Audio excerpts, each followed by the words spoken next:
Welcome to the Sample Chapter Podcast, the show where authors read a sample chapter from one of their books. Here's your host, Jason A. Meiske.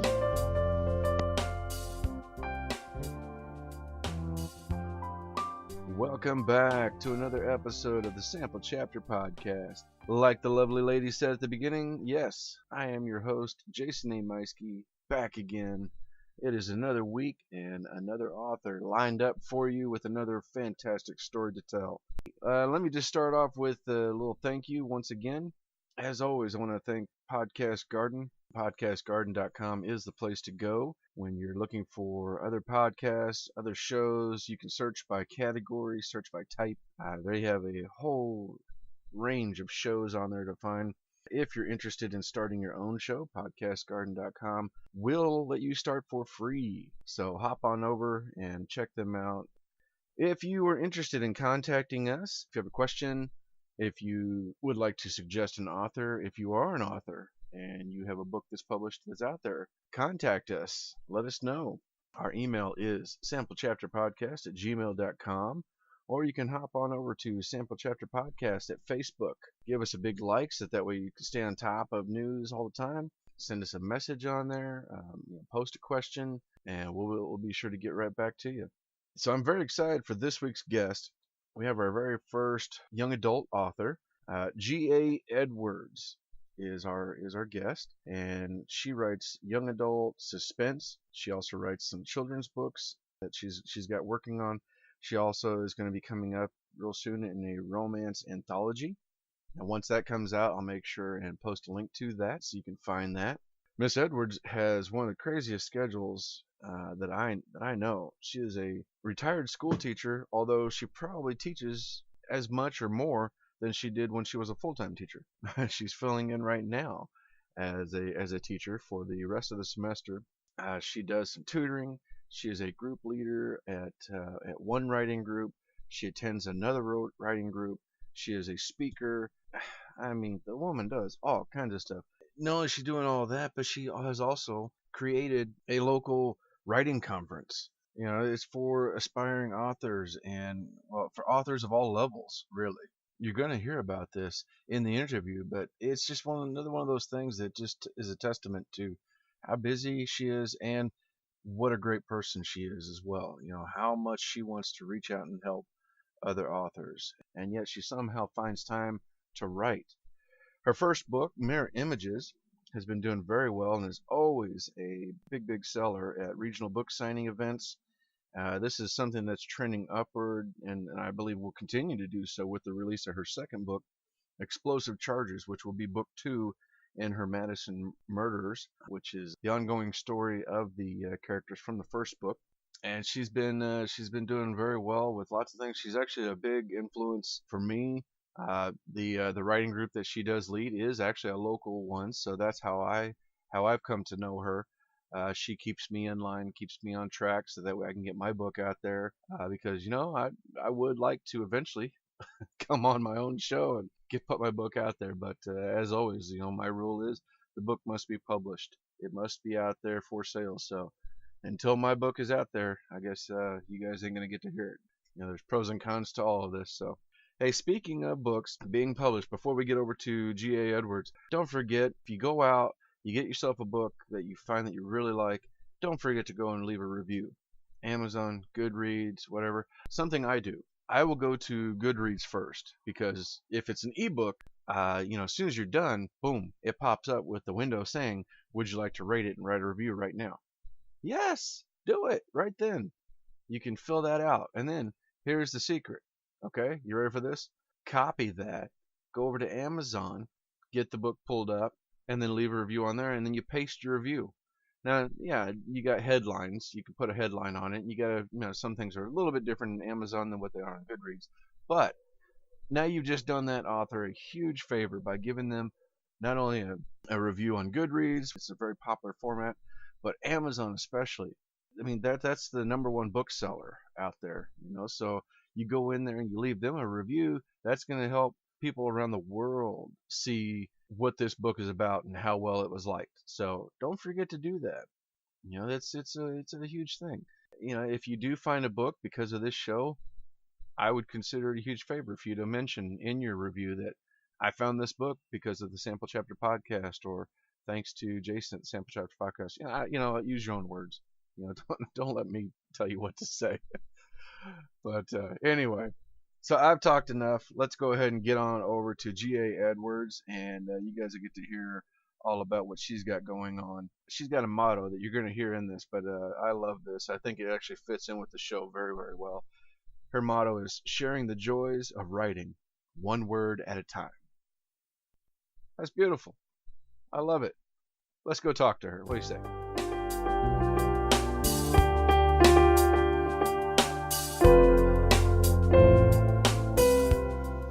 Okay, and here we are today with G.A. Edwards. She is a young adult suspense writer, and we're going to dive right in. So, hello, Miss Edwards. How are you doing today? I'm doing great. How are you? Not too bad. Thank you for coming. All right. Well, thank you for this opportunity. I look forward to talking to people about my work. So, tell us a little bit about yourself. I am a retired English teacher. I taught speech and drama for 26 years and English. I've taught middle school through high school. And when you're a teacher, you get to retire at number of years rather than age. So I got to retire when I was 48. That was a few years ago. I'm married, and I have 4 children, and I have 4 grandchildren, and I spend a lot of time spoiling my grandchildren. And I still substitute teach for a variety of subjects. Right now I'm doing a long-term substitute till the end of the school year in English, and it's good to get back in the saddle and enjoy the time with the teens. Yeah, that's something we have in common. We both have 4 kids. We both have 4 grandkids. Yes. Your schedule with all that is really crazy. You do the teaching. You've got some tutoring.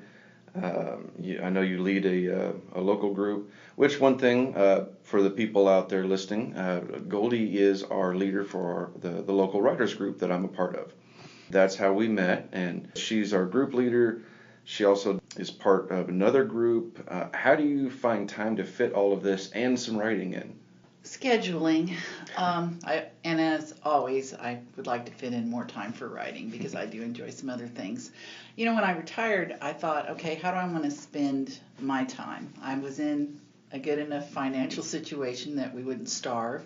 So I thought, all right, what's important to me? So family is important to me, and I make a really good attempt to spend time with my grandkids because when I was a teacher, I didn't get to spend as much time with my own children because I was busy teaching. Another thing is when it came to writing, I thought very seriously about how do I want to present, I guess, what would be my special gifts when it comes to writing and speaking, because I don't run, I'm not the best cook, but I'm pretty good at writing and speaking and teaching writing. So I came up with my motto, which is sharing the joys of literature one word at a time. And I do a lot of scheduling to go speak for schools. I present for preschool kids in costumes and really bad hats. I teach writing to a variety of ages. And I do some speaking in the public in general. And so basically it just comes down to target your priorities and then go from there. And that's the best advice I have for that. Do you find yourself waking up early and doing some writing, or do you stay up late, or do you just kind of fit it in where you can? I don't wake up early. Well, I do wake up early, but I don't write. I usually write in the middle of the day, and then sometimes I go ahead and write in the evening. I do like to stay up late. Pretty much everybody else is asleep. The cat's not bothering me at that point, so I just sit and write at that point. And among everything else that you're doing, you also have started our own conference. How did that come about? Well, just writing in general. We live in Warrensburg, which is in the rural community, and for everything that I was doing to work with other writers, I was having to go to the city, which is fine, but it's over an hour away. And I knew that there were a lot of writers here. We used to have another writing group, but the leader passed away, and so there'd been kind of a lull. So I decided to kind of bring that back. So that's where it started with Writers of Warrensburg. Here's our plug. We meet 2 times a month on the first and third Tuesdays. And out of that came the idea of a conference, because I thought there's so many great writers, and we bring them in a few times as guest speakers, but I thought let's do a day of it. So on June 9th, this will be our third annual Writers of Warrensburg workshop, and I get writers from a variety of genres with a variety of skill sets, and they come talk about writing craft, marketing, and publishing, and it's a big success. We could make it bigger, but we purposely keep it kind of small so that when you're there, you're not one-on-one with the writers, but really close. We do critique, and so that's kind of how that all came about. Mm-hmm. It's a very intimate setting. Yes. With the guest authors, the teachers that are coming in. It's been fantastic. I was at one many years ago for children's writing, and that was very business-like. And you're hustled from one classroom down the hall to another classroom to an auditorium at a hotel, and it was okay. I mean, it was my first conference, so that was fun, but it was an experience. So your conference is totally different, a great experience. Well, one thing I think is important is, in order to be a writer, having a community of writers, it makes a difference in how you do it. It improves your writing. It keeps you motivated. When I first started writing, I had the opportunity to go to the Romance Writers of America National Conference. And as silly as this sounds, I can remember sitting there in that room full of all these writers and, listening to different people.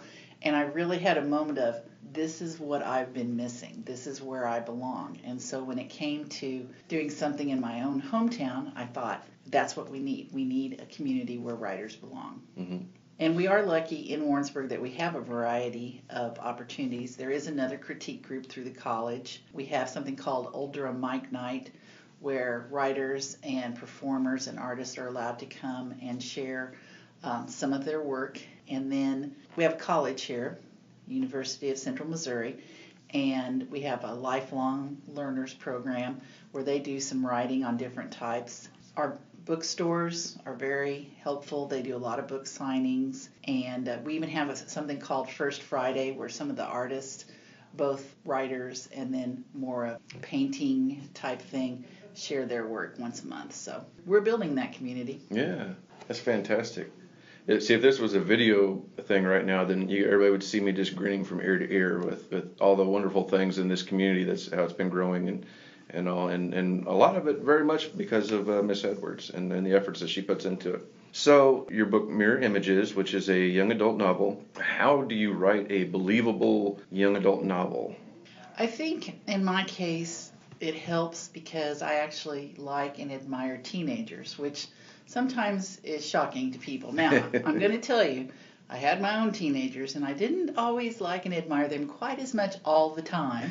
But I do admire teenagers because I feel like many of them face a lot of things in life, and they don't get credit for that because not only are they going to school and trying to build up their resume to decide their future, but they aren't in control of what happens to them outside of their lives, and sometimes, they have a lot of things going on. When it came to trying to write so they would understand it, I just thought back to the thousands of conversations I've heard, and their dichotomy of absolute silliness and seriousness all at the same time, and that's what I tried to include in my book.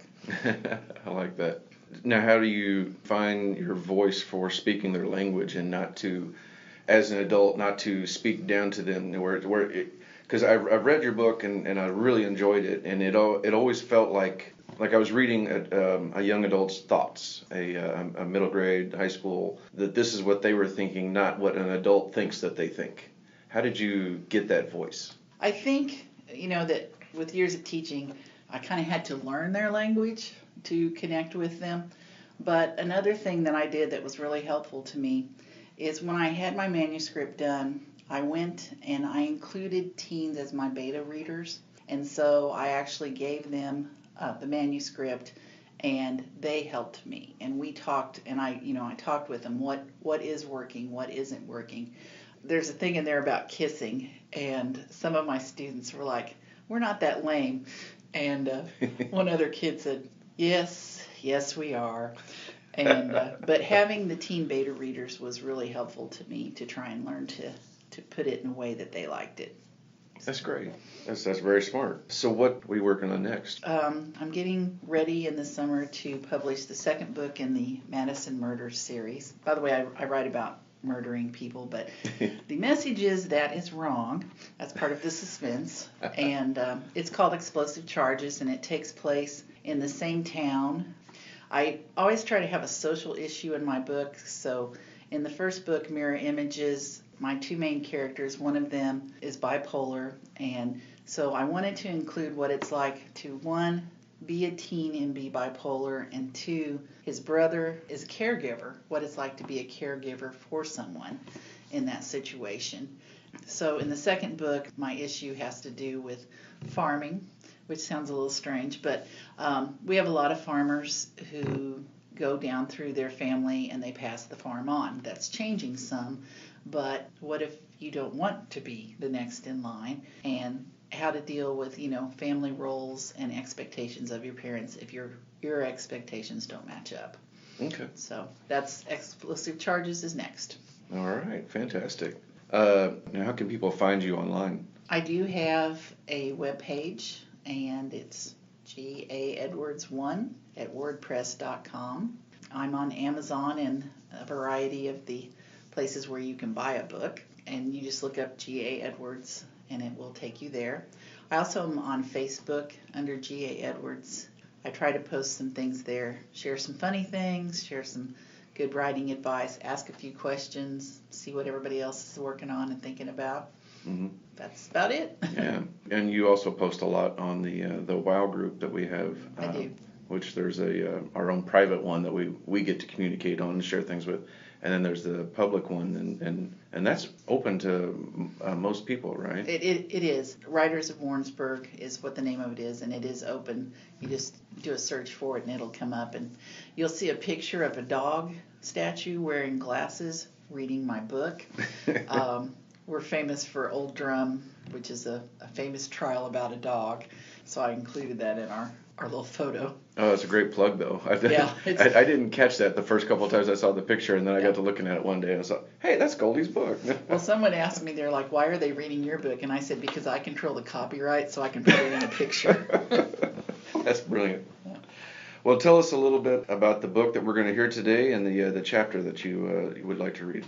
Okay. This first book is Mirror Images, and it is actually, I used to live in a smaller town near Warrensburg, and it is actually set in that town.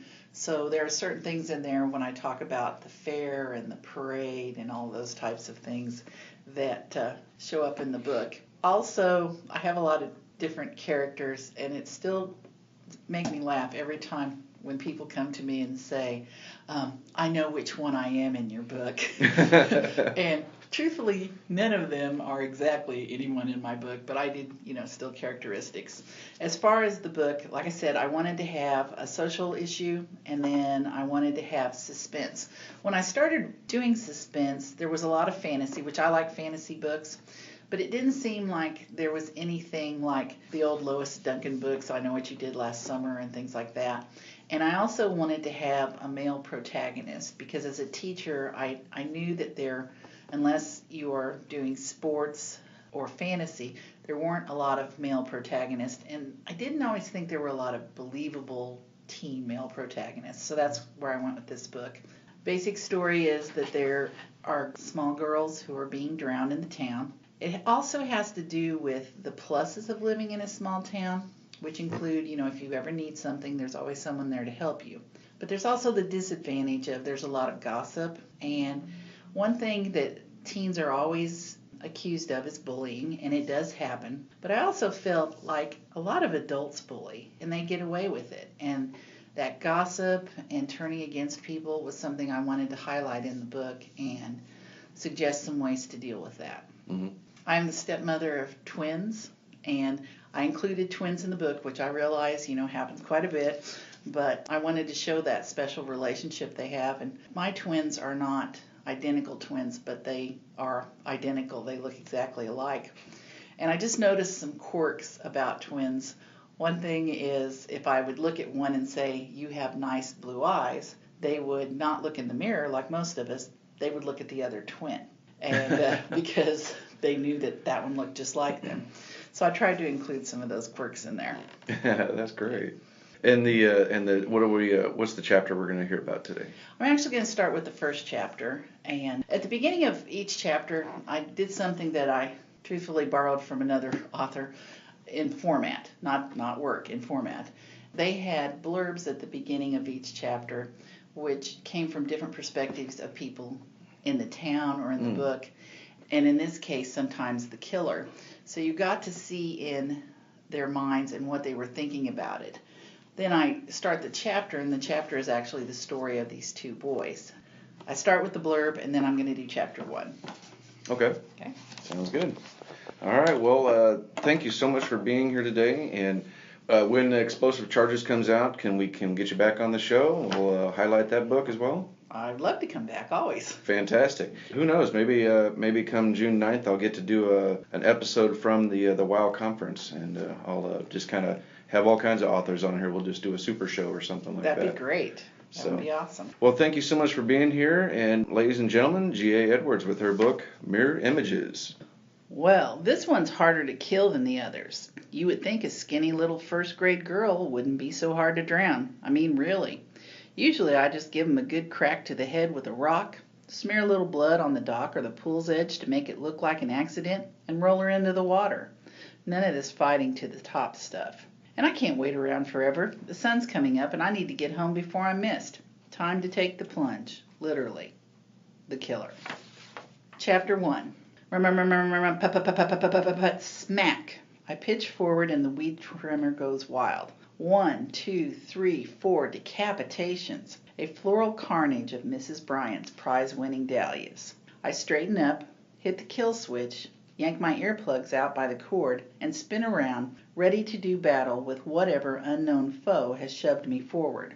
All I see is my identical twin brother Max sprawling on his knees before me, cradling something in his hands. Max, what the? I reach forward to pull him up. A streak of blood marks his cheek. I jerk him the rest of the way up. How could he get blood on his face while driving a riding lawnmower? The blade's on the bottom. Oh crap, Max, what? Tiny rivets of blood drip between the fingers of his cupped hands. I unclip the weed trimmer and toss it to the side. Probably not the best idea, since it's an expensive investment for our lawn business, but panic does that. Frantic, I grab in the direction of Max's hands to search for the source of the blood or possible missing digits. He leans away. I'm sorry, Marty, I tripped. Where are you hurt? I demand, checking behind him to see if our old riding lawnmower is still upright. It is.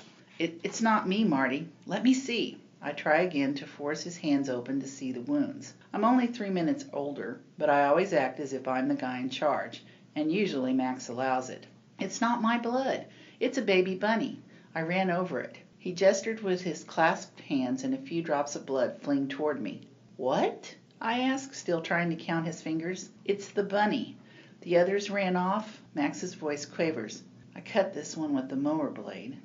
Max's dark hair, so much like my own, is plastered down on his forehead and hanging over his coffee brown eyes. It's already so steamy this morning, I'm not certain if the liquid glistening on his cheeks is sweat or tears from being soft-hearted when it comes to hurt animals. Crap, Max. I draw my hands back and wipe at the drops of blood on my jeans. A stupid rabbit? I thought you cut off your finger or a piece of metal from the mower impaled you. I rage with relief and repeat. Crap. Usually I'm pretty going, but fear brings out my mean side. Max waits until I get control of myself. After 15.5 years as brothers, he knows I bluster when I get agitated. And then he says softly, There's a big cut on its side, Marty. Max peers fretfully down at his cupped hands. He opens them enough I can see the bunny's tiny face peeking out even as its blood drips to the ground. With its body shuddering, this panting bunny is the very definition of pitiful. I soften. He's awfully small. He probably won't make it. I know. Max sucks in a ragged breath and gives me a look of hope. You know the kind. It's the one where puppies and little kids give someone when they believe you're just the person to make their dreams come true. The look that always makes my chest ache, because I've learned that the world isn't all happy smiles, bright sunshine, or getting to use an action replay in all of your favorite video games. Too many bad things have happened to good people, like our dad. Do you think if I take him over to Dr. Grimaldi that he can stitch him up? This is Max at his essence. always willing to help out. You would think that since my twin and I began in the same egg sac and our DNA lined up in genetic perfection, that our personalities would be the same. We do have the similar facial features.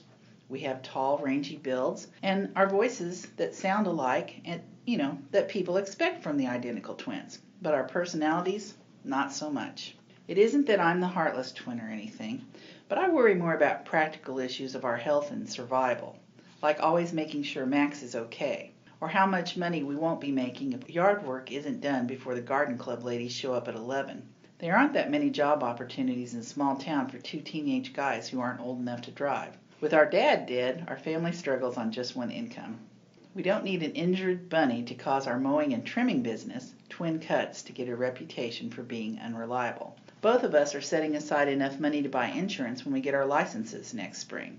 I also have it in my mind to put aside some cash toward future college costs. But I care more about Max and his healthy state of mind than cash, cars, or college. It may cause a time crunch to get our work completed on time, but Operation Save the Bunny is a go. Sometimes it plain sucks to be the responsible one in the Jameson twindom. Just go, but get back here as quickly as you can. I sigh. I mean that. You have to hurry this time. Max nods and then carefully lopes off toward the vet's office a couple of blocks away. Nobody there will be surprised to see Max show up with an injured animal. He's been like a magnet for them ever since we were kids. Being 15 in a few months hasn't changed Max's soft heart or his need to help others of all species. I turn and pick up the weed trimmer to inspect it for damage. It's fine, but the top flower beds need to be taken to the mulch bucket on the cart we tow behind the mower. Reaching the cart, I set the weed trimmer down, toss the flowers, and stretch the bottom of my shirt up to mop at the sweat covering my face. A quick sniff to my underarm confirms that I smell rank. Nothing I can do about that now, so I grab my water jug. I swish the cool water around in my mouth, spit, and then drink deeply. Only 9 in the morning and already scorching. That's Missouri in late July. Hot, humid, and hotter than the other H word, not fit for polite company. Ever wondered if the old cliche about it being so hot outside you could fry an egg on the pavement is a real possibility? It is, on days like today when it's 100 degrees above, even in the shade. My friend Billy actually ate an egg in 5th grade. At least when school starts in a few weeks, I'll be able to watch my classmates eating nasty things in the nice, cool, air-conditioned cafeteria. With my break almost over, I put my sunglasses back on and peer around the Bryant's property. It's a nice one, really nice. The big house is surrounded by other big houses, and it sits on a small lake dotted with personal docks holding boats or wave runners or both, way out of my family's lower middle income class. I smile when I look across the lawn next door. Some college-aged guy hobbles barefooted toward the long ramp leading to the swimming dock. His shorts hang well before his waist, his hair sticking up all over, and he's holding his head up at a weird angle like it weighs too much. I'll go out on a limb and guess that hangover guy somehow hopes a dip in the lake will give him some relief. I sigh again, wishing I had time for a quick swim. A night spent swimming and partying with friends might be good too. Of course, the person I would really like to enjoy some time with is Kayla Gallagher.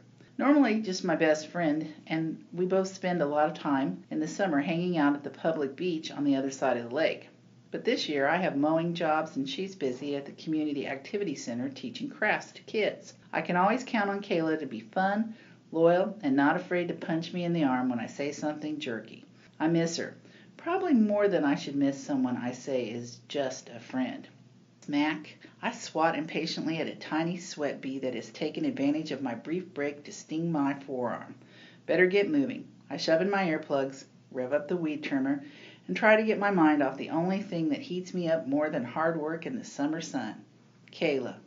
Mother Nature's given it her best to be the hottest thing this summer, but the truth is she's got nothing in her weather arsenal to compare to the heat generated by the sight of Kayla in a bikini. Maybe it's the earplugs or my preoccupation with someone's swimwear that prevents me from hearing hangover guy's screams for help a few minutes later. But it's the blowing dust from the police cars and an oncoming sporadic, piercing whine of the ambulance that are my first clues to a problem next door. Before I can get around the corner of the house to get a closer look at the dock, where the action seems to be, I notice Max running full out across the lawn toward me. Is he trying for a heart attack in this heat? He comes in for an awkward stop, gasp, and ask, Are you okay? He flings his hair out of his eyes and looks me over. The sirens. I'm fine. Take a breath, bro. I wait for the American Beauty rose red color on his face to turn to the softer Compassion Variety shade. Yeah, I've been reading the little labeling tags in those rose beds while I work. I thought you needed help. It's next door, Max. Come on. Let's go see what's going on. We turn and walk closer. Nope, no police bust of any kind to observe, but there's something. Something bad enough to make me wish I hadn't left my house this morning. Hangover guy from next door found something floating in the lake. A someone. And while it's still possible Max's mission to save the bunny may succeed, Hangover guy's operation, save the drowning girl, it's a failure from the get-go. She's dead.